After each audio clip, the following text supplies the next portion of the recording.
So you might be able to tell that it's wintertime in Chicago, but what you can't see is that it's like 70 degrees. It's the middle of February. It's unbelievable. Had to come out, get a little ride. Got a quick topic that I want to cover. And again, we're on the 1299. I want to try and do more walk-arounds of the bike. All right, let's get out of here. It's so nice, it's insane. We were downtown yesterday and everybody was out. Everybody's on the lakefront, everybody's in the loop, everybody's on Michigan Avenue, Lakeshore Drive, everywhere.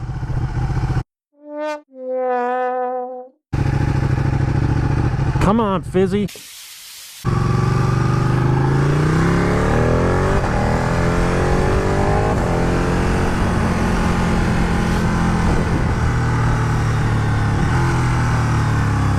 I was debating whether or not to share anything on this channel because I know that a lot of people watch this just for motorcycles, and I know that if guys start sharing the stuff that goes on in their personal life, they could get a bit mushy and turns into kind of a soap opera.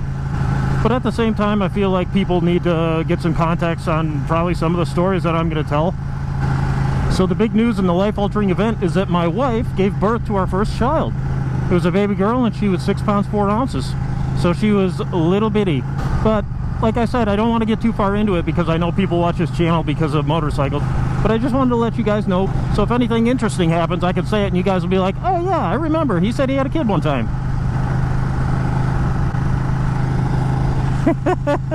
I never got the wave from a cyclist. That being said, before I had kids, I wondered what it was like, and you know, everybody says, oh, it's magical and it's life-changing, and you know, you don't realize until you have kids that what it is, and it's unexplainable and this and that, which I kind of understand. When my wife was in labor, it was like, no baby, no baby, no baby, and then all of a sudden, like literally within a second, there was a baby there. It was like, where the heck did that thing come from?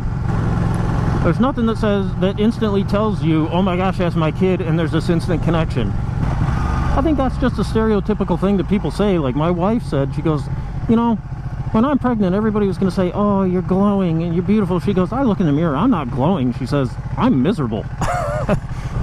There's not really, to me, there wasn't really an immediate connection, but I can understand how you're going to spend so much time with this kid over the course of its life that you're going to form that connection.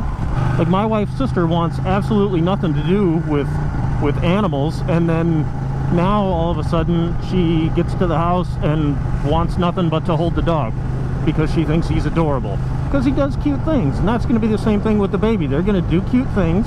You go, oh, I love this baby so much. Ooh, what is this? Is there a Ferrari back in there? What is that? Oh, Lotus. Nice. But I will promise you one thing, that you won't see my Instagram full of baby pictures. Here's the age-old question. No turn on red when pedestrians are present. Now, there are people on the sidewalk, but they're cyclists. Is that a thing? I'm just going to go for it anyway, huh?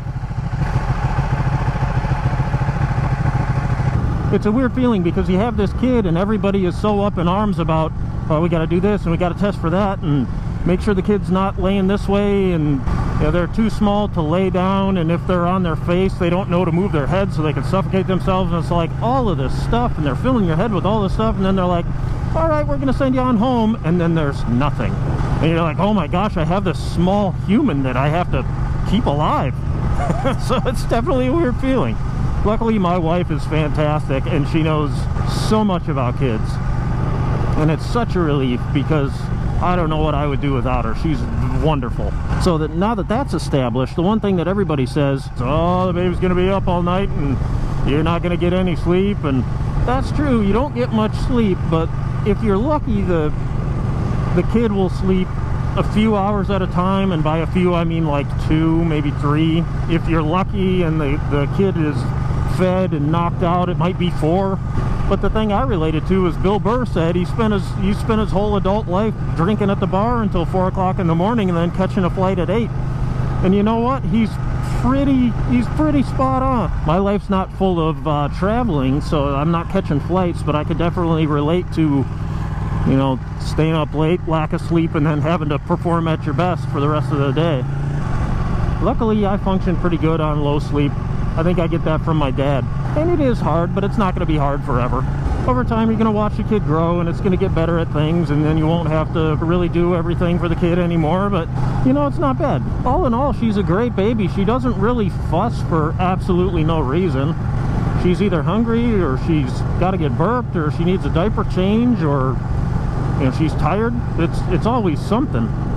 Oh, look, is this a slingshot? I think my demographic is a little older than most motovlogging audiences. So I'm sure you guys have kids, you might have some horror stories. So question of the day, what's the craziest kid story that you have? You know, it could be a friend, or it could be a younger sibling, or one of your kids, or niece or nephew, but fill the comments up with something crazy that went on.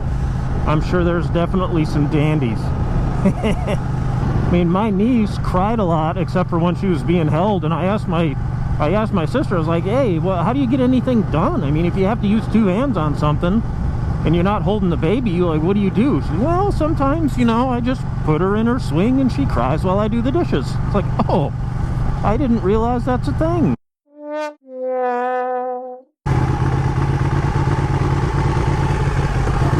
That was a perfect example. Two dudes, two girls. Everybody's like, oh, Ducati, chick magnet. 100% dude magnet. Girls don't care. It's the dudes. So, if you're looking to impress the dudes, get yourself a 1299. And on that note, that's it for me. Until next time, impress those dudes.